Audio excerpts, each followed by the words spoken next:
Market Mantra, Market Mantra, Market Mantra, Market Mantra, Market Mantra,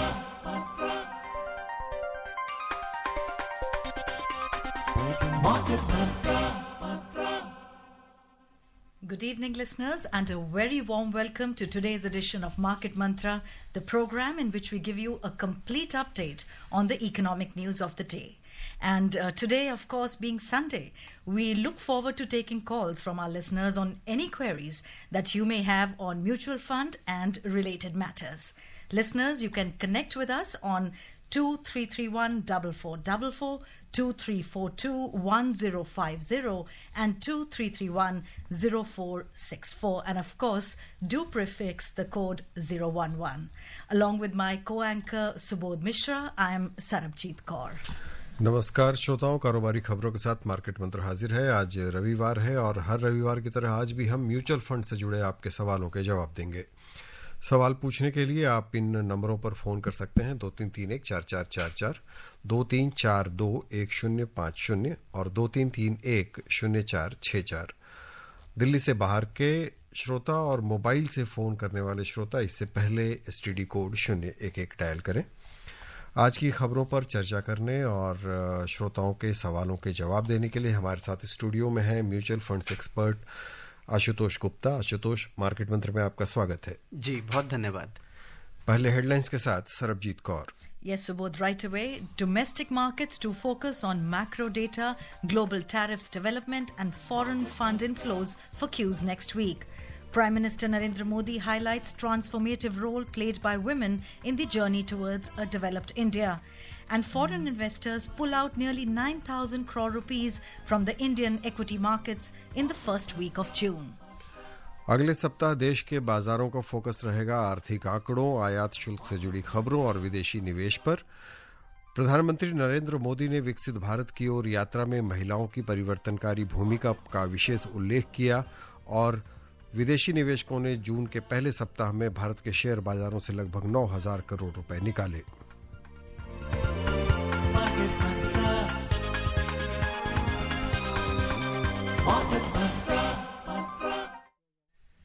After snapping 2 weeks of losing streak last week, the domestic markets will monitor some triggers like India's retail inflation, global tariff announcements, foreign capital flow, macroeconomic data and global markets for Qs next week. The domestic benchmark indices gained 1% last week after RBI announced a double booster of a 50 basis points cut in repo rate and 100 basis points in CRR.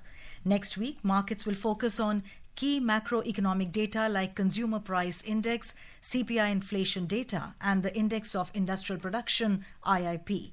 Additionally, the progress of the monsoon and sowing patterns will also be closely monitored. On the global front, developments in trade negotiations and movements in US bond yields will continue to influence investor sentiment. And Subhash, our first caller from Rajasthan, joins us. Subhash, welcome. अपना सवाल पूछिए। नमस्कार market मंत्रा। नमस्कार madam ji, मैं JM large cap fund growth option और JM equity hybrid fund growth option, ये दो मैंने म्यूचुअल फंड में वन टाइम किया है 50-50 हजार का, और ये 10 महीना हो गया, लेकिन ये दोनों डाउनवर्ड साइड जा रहे हैं। आपका क्या इस पे है रिव्यू कि इसको होल्ड करूं, क्या करूं, थोड़ा सा बताएंगे? जी, देखिए, थोड़े लंबे अरसे में आप देखेंगे तो जेएम की परफॉर्मेंस काफ़ी अच्छी रही है। काफ़ी ठीक ठाक प्रदर्शन इनके फंड्स का रहा है। पिछला एक साल उस कंपैरिजन में थोड़ा निराशाजनक ज़रूर है, तो आपको जो हाल फिलहाल में थोड़ा निराशा हुई है रिटर्न से, तो वो मैं समझ सकता हूँ। लेकिन अगर आप इनका मीडियम टर्म रिटर्न देखेंगे तो इन्होंने अच्छा परफॉर्म किया है, और ये किसी भी अच्छे से अच्छे फंड के लिए एक अंडर परफॉर्मेंस का फेज़ उसकी लाइफ में आना ये काफ़ी स्वाभाविक है। तो आप जल्दी में कोई फैसला ना लें, थोड़ा फंड को और टाइम दें।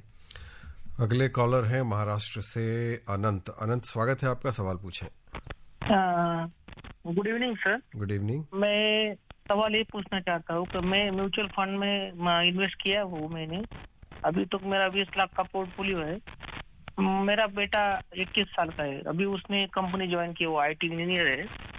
तो उसके इन्वेस्टमेंट के हिसाब से म्यूचुअल फंड में वो डायरेक्ट इन्वेस्ट करे या एजेंट के थ्रू इन्वेस्ट करे।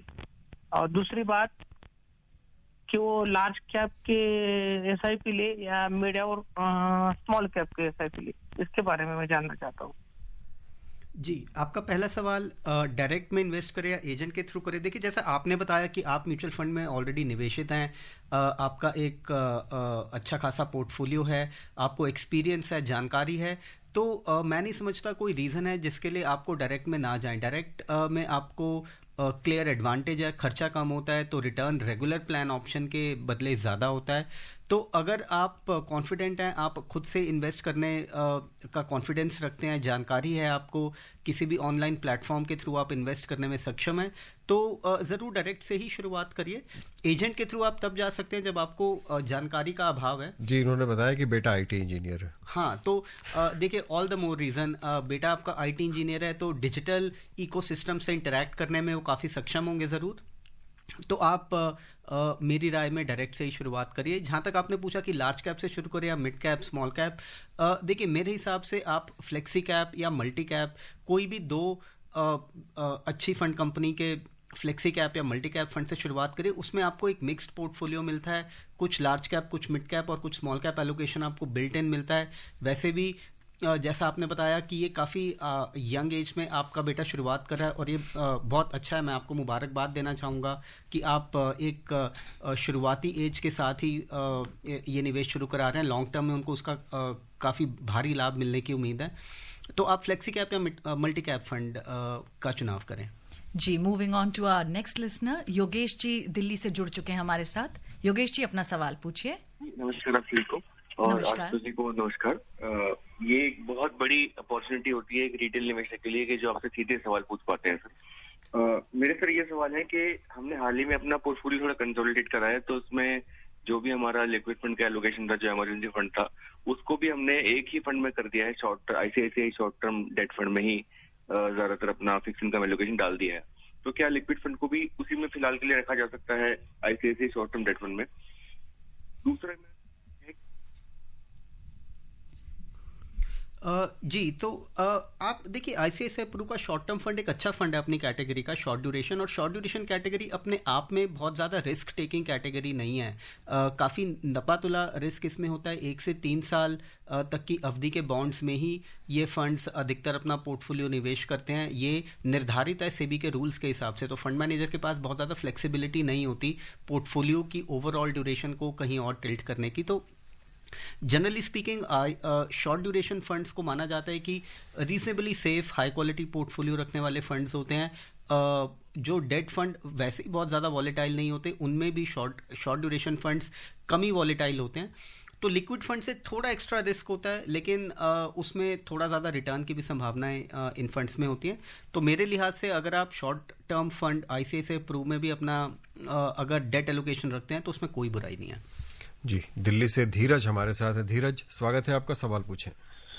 जी नमस्कार सर। नमस्कार सर, जैसे कि मैं सीनियर सिटीजन हूँ और हमने एफडी में इन्वेस्ट कर रखा है और बेटे को भी हमने एफडी में इन्वेस्ट करा रखा है।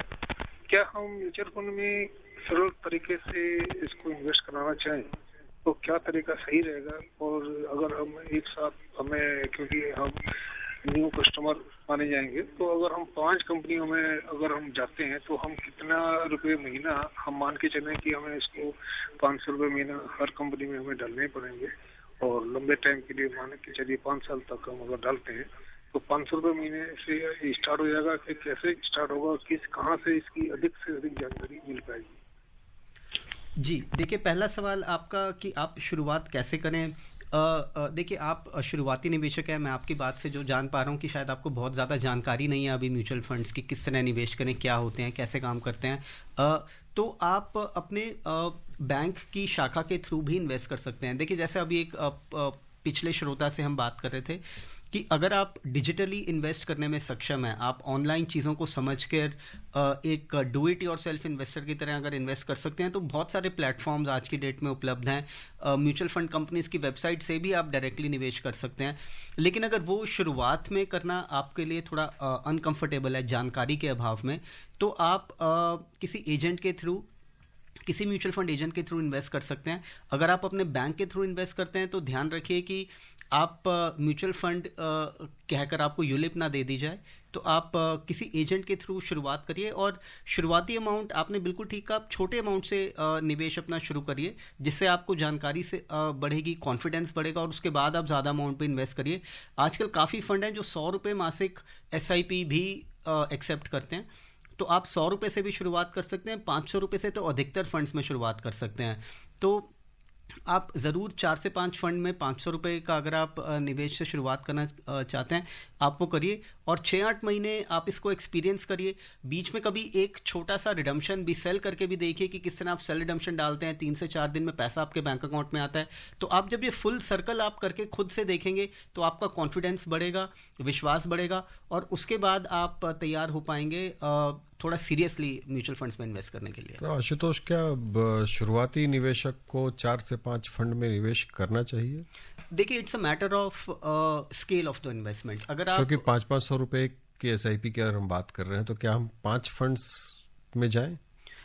अगर आपको देखिए, एक टेस्ट करने के लिए, ट्राई करने के लिए आप करना चाहते हैं, वैसे स्केल के हिसाब से 5 फंड्स की ज़रूरत नहीं है, आप 2 फंड से भी शुरुआत कर सकते हैं। तो it's a matter of scale.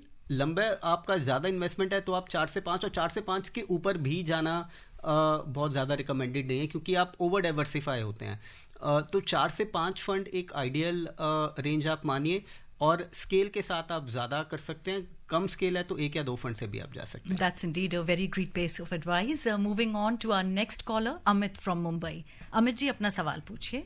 Thank you madam. Madam, मुझे एक्सपर्ट से सवाल ये था कि मुझे आप निफ्टी 50 जो है, इस फंड और मल्टी कैप फंड, इसमें दोनों में फ़र्क क्या है स्ट्रेटेजी में? और निफ्टी 50 का कोई मुझे अच्छा फंड का नाम आप बता सकते हैं प्लीज?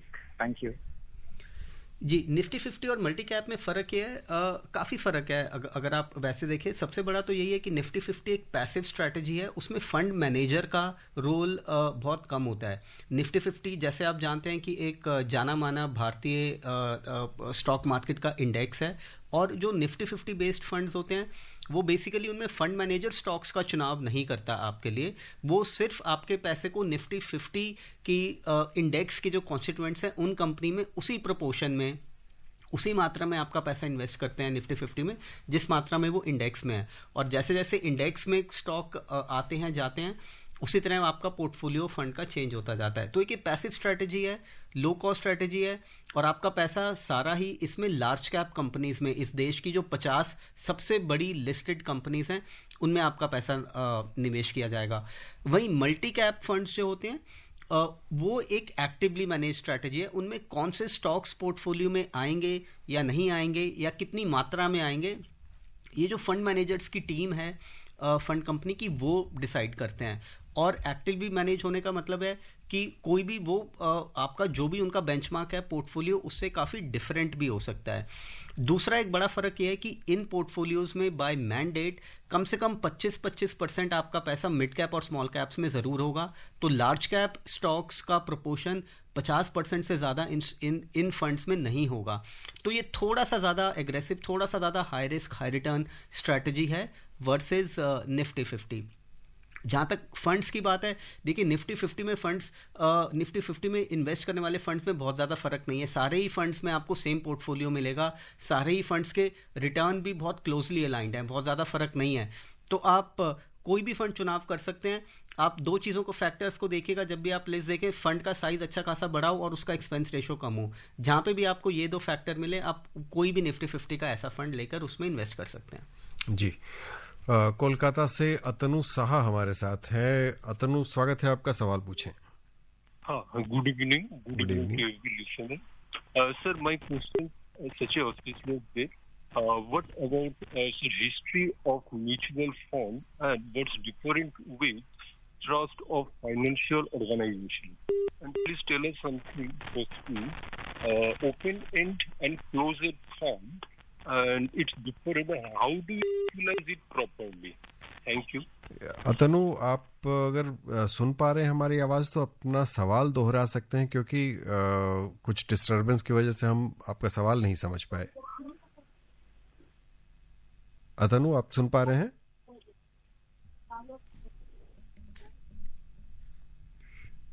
शायद चलिए हम अगले कॉलर के पास चलते हैं। सॉरी अतनु, हम आपका सवाल ठीक से नहीं सुन पाए, शायद हम अगले सप्ताह बताएंगे।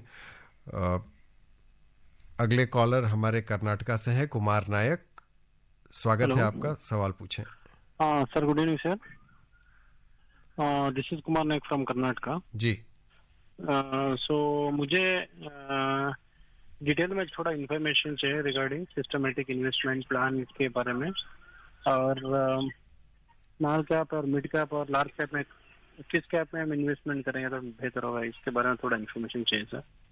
Thank you. जी देखिए, सिस्टमैटिक इन्वेस्टमेंट प्लान एक निवेश करने का तरीका है, म्यूचुअल फंड्स में निवेश करने का एक तरीका है जिसे एसआईपी या सिस्टमैटिक इन्वेस्टमेंट प्लान बोला जाता है। इक्विटी फंड्स में निवेश करने के लिए ये एक बेहतरीन तरीका माना जाता है। देखिए, बहुत सिंपल भाषा में एसआईपी होता है कि आपका मासिक तौर पर हर महीने आपके बैंक अकाउंट से कुछ पैसा डेबिट होकर कट कर आपके जो फंड का आपने चुनाव किया है उसमें हर महीने अपने आप वो पैसा इन्वेस्ट होता जाता है। आप एक बार मानिए आप एक एसआईपी बनाते हैं, आप एक मैंडेट देते हैं कि हर महीने मेरे अकाउंट में से 1000 रुपये डेबिट कर उसको एबीसी फंड में आप इन्वेस्ट कर दीजिए हर महीने की 10 तारीख को, और ऐसा आप अगले 12 महीने तक करिए। तो आपने 1000 रुपये का एसआईपी बनाया है एक फंड में 1 साल का, और ये जिस तरह ईएमआई होती है कि आपके बैंक अकाउंट से पैसा ऑटोमेटिकली महीने के शुरू में आपकी चोजन डेट पर कट कर वो आपकी लोन की किश्त चुकाने में चला जाता है, इसी तरह से एसआईपी में वो पैसा आपके बैंक अकाउंट से ऑटोमेटिकली कट कर निवेश हो जाता है। तो आप एसआईपी को रिवर्स ईएमआई समझिए। ईएमआई में एक तरह का खर्चा है, आप लोन का भुगतान करते हैं, यहाँ पे आप निवेश कर रहे हैं। बाकी जो बैकग्राउंड में मोडालिटीज़ हैं वो यही हैं कि आप एक मैंडेट सेट करते हैं, आप अपने बैंक को एक तरह से आदेश देते हैं कि इस कंपनी को मेरे अकाउंट से हर महीने इतना पैसा निकालने की मैं इजाज़त देता हूं, और वो आपका पैसा ऑटोमेटिकली इन्वेस्ट हो जाता है। तो अपने निवेश को ऑटोमेट करने के तरीके को एसआईपी बोलते हैं, और ये बेहतरीन तरीका इसलिए माना जाता है क्योंकि मार्केट्स वॉलेटाइल होती हैं। मार्केट्स में देखा जाता है कि काफ़ी भारी उतार चढ़ाव एक एक दिन में भी आ जाता है। तो अगर आप अपना सारा पूंजी किसी एक दिन मार्केट में निवेश करते हैं और उसके बाद मार्केट अगले 2-4 दिन तक भारी गिरावट के दौर से गुजरती है, तो ये काफ़ी पेनफुल, काफ़ी घबराहट भरा हो सकता है नए इन्वेस्टर्स के लिए। एसआईपी आपको इससे बचाता है क्योंकि हर महीने आपका पैसा कभी मार्केट ऊपर लेवल पे कभी नीचे लेवल पे निवेश होता है, तो आपके जो ओवरऑल कॉस्ट होता है उसमें एवरेजिंग हो जाती है, और उसकी वजह से मार्केट के उतार चढ़ाव से निवेशक को घबराहट होने के चांसेस कम होते हैं। तो ये मोटा मोटा एसआईपी का तरीका है। दूसरा आपने पूछा लार्ज मिड स्मॉल किस में इन्वेस्ट करें। देखिए, मेरी राय में आप फ्लेक्सी कैप फंड की तरफ जाएं, फ्लेक्सी कैप या मल्टी कैप फंड्स की तरफ। उसमें आपको नहीं डिसाइड करना होता कि लार्ज कैप में कितना करें, मल्टी कैप में, स्मॉल कैप में। ये डिसीजन आप फंड मैनेजर के ऊपर छोड़ देते हैं, और वही म्यूचुअल फंड्स का एक तरह से देखा जाए तो पर्पस है कि निवेशक जो खुद मार्केट में इन्वेस्ट करने की जानकारी नहीं रखते, वो आप म्यूचुअल फंड के जरिए एक प्रोफेशनल फंड मैनेजर आपके बिहाफ पर इन्वेस्ट करता है। तो आप फ्लेक्सी कैप या मल्टी कैप फंड चुनाव करें और बाकी डिसीजन फंड मैनेजर पर छोड़ दीजिए। Ashutosh, let's connect with our next caller Mukund from Maharashtra. Mukund ji, अपना सवाल पूछिए। मेरा ये सवाल है सर जी, जो होम लोन रहता है उसमें 2 प्रकार की इंटरेस्ट चार्ज किए जाते हैं, फ्लोटिंग और फिक्स। तो मेरे समझ में ऐसा सुनने को आ रहा है, फ्लोटिंग इंटरेस्ट रेट को बैंक अपने को 0.1 से 0.2 इंटरेस्ट ज्यादा रखती है, ये सही है क्या? एक्चुअली अभी आज हमारा कार्यक्रम म्यूचुअल फंड्स पे है, और आप इसके लिए शनिवार को और सोमवार को जब हमारे दूसरे एक्सपर्ट्स आते हैं तब आप फ़ोन करें तो इसके बारे में आपको बेहतर जानकारी मिल पाएगी। फरीदाबाद से अगले कॉलर हैं प्रेम। स्वागत है आपका, सवाल पूछें। हाँ जी, नमस्कार जी। जैसे कि अभी आपने बताया कि म्यूचुअल फंड खरीदने जाए बैंक में तो आपको यूलिप पकड़ा ना दे, तो ये म्यूचुअल फंड का तो हमें समझ में आ गया, यूलिप क्या चीज है? क्योंकि हमारे साथ एक हादसा ये हुआ है, हादसा तो नहीं, हम उससे बच गए। ये प्राइवेट बैंक वालों ने हमें बताया कि आपको 2 लाख रुपया जमा करना पड़ेगा हर साल, 12 साल तक आपको 2-2 लाख देने हैं, और हर साल हम आपको 83,000 देते रहेंगे। 12 साल के बाद आपको 2 लाख देना बंद करना पड़ेगा, और 83,000 रुपया आपको हर महीने आपके अकाउंट में 25 साल तक आता रहेगा, और प्लस जो अमाउंट आपका जमा हो जाएगा वो क्या होता है? देखिए, यूलिप होता है एक तरह से इन्वेस्टमेंट और इंश्योरेंस का मिश्रण। एक किसी भी पर्सनल फाइनेंस में अगर आप अपने निजी फाइनेंसेस को मैनेज करते हैं तो आपका इंश्योरेंस आपके लिए बहुत ज़रूरी होता है, और निवेश इन्वेस्टमेंट जिससे आप अपनी सेविंग्स को बढ़ाते हैं वो आपके बुढ़ापे में काम आता है। तो सेविंग्स, इन्वेस्टमेंट और इंश्योरेंस, इन दोनों का काफ़ी अहम भूमिका होता है किसी भी पर्सनल फाइनेंस डिस्कशन में। यूलिप एक ऐसा प्रोडक्ट है जो इंश्योरेंस और इन्वेस्टमेंट को कंबाइन कर देता है। तो सुनने में ये कॉन्सेप्ट बहुत नोवेल लगता है कि आपको दोनों चीज़ें जो आपको ज़रूरी हैं वो आपको एक ही प्रोडक्ट में मिलती हैं, तो ये तो बेहतरीन होना चाहिए। लेकिन असल में जो प्रैक्टिकल एक्सपीरियंस है वो थोड़ा डिफरेंट होता है, क्योंकि आपको दोनों में ही सब ऑप्टिमल एक कॉम्बिनेशन मिलता है। ना आपको उतनी इंश्योरेंस मिल पाती जितनी आपको एक्चुअली में ज़रूरत है, और क्योंकि यूलिप्स में काफ़ी बार ये देखा गया है कि खर्चे काफ़ी ज़्यादा होते हैं जो इन्वेस्टर को भुगतने पड़ते हैं, तो उस वजह से आपका काफ़ी पैसा खर्चों में चला जाता है, तो निवेश भी आपका उस रफ्तार से बढ़ नहीं पाता है। तो इसीलिए यूलिप्स को अवॉइड करना चाहिए। इंश्योरेंस को आप अलग रखिए, टर्म इंश्योरेंस जो कि एक प्योर इंश्योरेंस कवर है, इंश्योरेंस की अपनी नीड्स को टर्म इंश्योरेंस से पूरा करिए, और निवेश के लिए आपके पास तमाम small saving scheme, FDs, mutual funds, जितने भी आपके पास विकल्प हैं उन सब से आप अपना पोर्टफोलियो बनाइए अपनी ज़रूरत के हिसाब से, और निवेश को और इंश्योरेंस को अलग अलग रखिए। जिस प्रोडक्ट आप कैसे पहचान पाएंगे कि आपको यूलिप बेची जा रही है? एक सबसे बड़ा क्यू आपके लिए ये है कि जिस प्रोडक्ट में इंश्योरेंस और निवेश साथ साथ हो तो आप समझिए कि वो यूलिप होगा ज़रूर। और जहाँ पे लॉन्ग टर्म कमिटमेंट की बात करी जाए कि कम से कम आपको 12 साल तक पैसे देने हैं, म्यूचुअल फंड्स में देखिए ऐसी कोई लॉन्ग टर्म कमिटमेंट नहीं होती। आप 6 महीने का भी एसआईपी बना सकते हैं और उसको कभी भी बंद भी कर सकते हैं, अपने एसआईपी को कंटिन्यू कर सकते हैं, बीच में रोक सकते हैं, कुछ महीनों के लिए पॉज कर सकते हैं। ये सारी फ्लेक्सिबिलिटी आपके पास होती है, लेकिन कभी भी लॉन्ग टर्म कमिटमेंट आपसे ऐसे नहीं मांगी जाती। तो जहाँ पे बहुत लंबे समय की कमिटमेंट आपसे मांगी जाए और जिस प्रोडक्ट में इंश्योरेंस और इन्वेस्टमेंट मिक्स्ड हो, तो आप समझिए कि ज़रूर वो यूलिप की बात हो रही है। अगला सवाल अनिल से, अनिल वडोदरा से, आप अपना सवाल पूछें। हाँ, मार्केट मंत्री की टीम, नमस्कार। नमस्कार। मेरा सवाल ये है कि मेरा 2008 से एसआईपी चल रहा है, अभी तकरीबन 6-7 फंड है और मैं रिडम्पशन करने जा रहा हूँ अभी। तकरीबन 40 लाख तक अमाउंट होगा। इसमें मेरा अमाउंट लगा हुआ होगा 10-15 लाख। तो मेरा सवाल ये है कि जो इस पे टैक्स लगेगा, तो सवाल मेरा यही है कि ये 10-20-25 लाख पर टैक्स बहुत ज़्यादा लगेगा, जब मुझे मिला है 15-20% और 12.5% टैक्स लगेगा। ये बहुत सोचने की बात है। लेकिन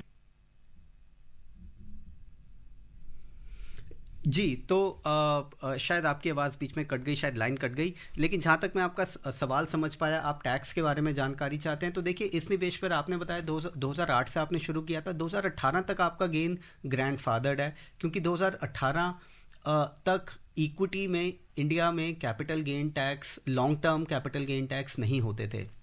उसके बाद से capital gain tax, long term capital gain tax equity investments पे री इंट्रोड्यूस किए गए थे करीब 2004 या 5 में, जहाँ तक मेरी जानकारी अगर गलत नहीं है, तो ये टैक्स बंद किया गया था और 2018 में दोबारा री इंट्रोड्यूस किया गया था। तो सरकार ने जब ये किया था तब उन्होंने बोला था कि 2018 तक के जो आपके कैपिटल गेन है वो टैक्स एग्जेम्प्ट रहेंगे, उसको टर्म दी गई थी ग्रैंडफादरिंग। तो आपके 2018 तक जितने आपके पोर्टफोलियो में गेन्स हो गए थे वो ग्रैंडफादर्ड हैं। 2018 से जो 2025 अभी तक के आपके जो गेन्स बचेंगे उन पर आपको टैक्स देना होगा। और देखिए, इसमें कोई बुराई नहीं है, टैक्स एक हकीकत है, टैक्स हर जिम्मेदार नागरिक को ज़रूर भरना चाहिए। तो आप इससे टैक्स से घबराएं नहीं। हाँ, आपके लिए एक एज एन इन्वेस्टर आपके लिए इम्प्लीकेशन यही है कि आप बेचें सोच समझ कर।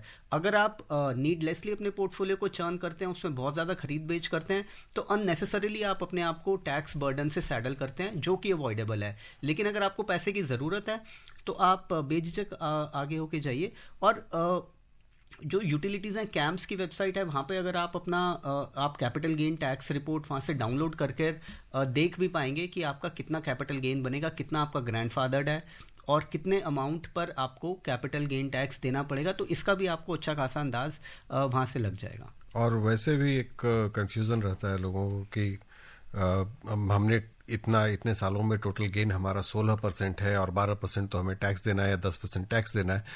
तो उस आंकड़े को भी समझना चाहिए कि आपको वो सिर्फ गेन के उतना परसेंट देना है। जी, ये आपने बहुत अच्छा पॉइंट उठाया सुबोध जी। ये भी एक आप जानिए कि अगर आपके 100 रुपए 200 रुपए 100 रुपए 150 रुपए हो गए हैं, तो आपको जो टैक्स देना है वो पूरे 150 की राशि पर नहीं देना है, आपको 50 जो आपका गेन है उसके 12.5% देना है। तो ये भी एक बात बहुत ज़रूरी है।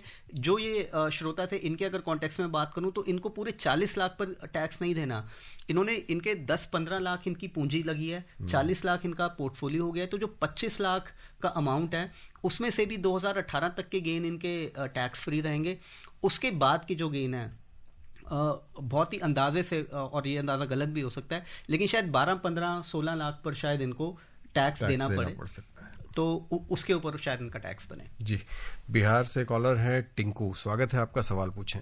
नमस्ते सर। नमस्ते सर, मैं SIP म्यूचुअल फंड में निवेश करना चाहते हैं सर, किस तरह किया जाए? और 2 सवाल है मेरा। जैसे म्यूचुअल फंड SIP द्वारा करते हैं, उस पर टैक्स भी लग जाएगा क्या? जी, म्यूचुअल फंड्स में टैक्स बेचने पर लगता है। जब तक आप म्यूचुअल फंड खरीद कर बैठे रहेंगे तब तक आपको कोई टैक्स नहीं देना। हर साल आपको टैक्स नहीं देना होता है म्यूचुअल फंड पे, सिर्फ बेचने के वक्त देना होता है।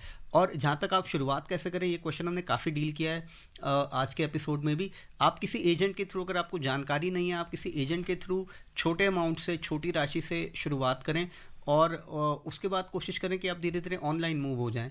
और अगर आप ऑनलाइन अभी ही करने में सक्षम हैं तो आप ऑनलाइन भी शुरुआत कर सकते हैं।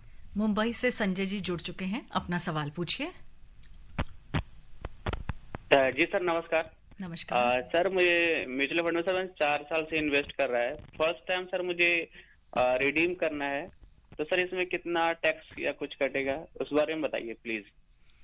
जी, आप 4 साल से इन्वेस्ट कर रहे हैं तो आप टैक्स तो देखिए लगता है म्यूचुअल फंड्स में, मैं एज्यूम कर रहा हूँ कि आपकी इक्विटी इन्वेस्टमेंट्स होंगी, और इक्विटी इन्वेस्टमेंट्स पर आपको जो 1 साल से ज़्यादा आपने यूनिट्स होल्ड करी हैं उस पर आपको 12.5% का long term capital gain tax लगेगा। और शॉर्ट टर्म कैपिटल गेन जो 1 साल से अंदर आपने जो खरीदे थे और अगर 1 साल के अंदर बेचते हैं तो उस पर आपको 20% गेन्स पर आपको टैक्स देना होगा। आइए खबरों पर नजर डालते हैं। प्रधानमंत्री नरेंद्र मोदी ने विकसित भारत की ओर यात्रा में महिलाओं की भूमिका का विशेष उल्लेख करते हुए पिछले 11 वर्षों में महिलाओं के नेतृत्व वाले विकास पर सरकार के फोकस को रेखांकित किया। केंद्र में एनडीए सरकार के 11 साल पूरे होने पर श्री मोदी ने कहा कि विज्ञान, शिक्षा, खेल, स्टार्टअप और सशस्त्र बलों सहित सभी क्षेत्रों में महिलाएं उत्कृष्ट प्रदर्शन कर रही हैं और कई लोगों को प्रेरित कर रही हैं। एक सोशल मीडिया पोस्ट में प्रधानमंत्री ने कहा कि एनडीए सरकार ने कई प्रभावशाली पहलों के माध्यम से महिलाओं के नेतृत्व वाले विकास को नई परिभाषा दी है। इनमें स्वच्छ भारत अभियान के माध्यम से सम्मान सुनिश्चित करना, जनधन खातों के जरिए वित्तीय समावेशन और जमीनी स्तर पर सशक्तिकरण शामिल है। अगली खबर है, लगातार 2 महीने तक सकारात्मक रुख बनाए रखने के बाद विदेशी निवेशकों ने जून के पहले हफ्ते में भारत के शेयर बाजार से लगभग 9,000 करोड़ रुपए निकाल लिए। ताज़ा आंकड़ों के अनुसार उन्होंने भारतीय शेयर बाजार से 8,749 करोड़ रुपए निकाले, जिसके पीछे सबसे बड़ा कारण अमेरिका और चीन के बीच फिर से बढ़ते कारोबारी तनाव और अमेरिकी बॉन्ड यील्ड में बढ़त को बताया जा रहा है। शेयर बाजार के अलावा विदेशी निवेशकों ने पिछले एक हफ्ते में भारत के ऋण बाजार से भी 6,709 करोड़ रुपए निकाल लिए। इससे पहले विदेशी निवेशकों ने मई में भारतीय बाजार में लगभग 20,000 करोड़ रुपए और अप्रैल में 4,000 करोड़ रुपए से ज्यादा का निवेश किया था। आशुतोष, मार्केट मंत्र में आने और श्रोताओं के सवालों के बहुत अच्छे जवाब देने के लिए बहुत बहुत धन्यवाद। जी, धन्यवाद आपका। And yes, listeners, before we wrap up today's show, a reminder of the headlines. Domestic markets to focus on macro data, global tariffs development and foreign fund inflows for cues next week. Prime Minister Narendra Modi highlights transformative role played by women in the journey towards a developed India. And foreign investors pull out nearly 9,000 crore rupees from the Indian equity markets in the first week of June. And that's it in today's edition of Market Mantra. Until then, goodbye. Market Mantra.